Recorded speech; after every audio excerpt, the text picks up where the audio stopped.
இந்த இடம் தாங்க பழைய புது மண்டபமாக இருந்துச்சு. கோவில் தான்.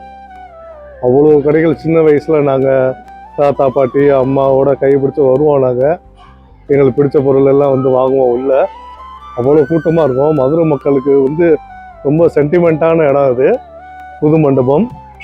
இது பக்கத்தில் தான் இப்போ குன்னத்தூர் மண்டபம் கட்டியிருக்காங்க. புது மண்டபம் அழகா பாருங்க. தூணெல்லாம் பாருங்க, அப்படியே ராமேஸ்வரத்தில் பார்த்த மாதிரி இருக்கா. இதுக்குள்ள ஷாப்பிங் காம்ப்ளெக்ஸ் இருந்துச்சுங்க, பல வருஷமா இருந்தாச்சு. எனக்கு பிடிச்ச யாழி அப்படியே பாருங்க, குதிரையில கருப்பணசாமி உட்காந்துருக்க மாதிரி இருக்கு பாருங்க. ரொம்ப பிரசித்தி பெற்ற இடங்க, ஹிஸ்டாரிக்கல் பிளேஸ். எப்படிங்க இருக்கு எங்க ஊர் புது மண்டபம்?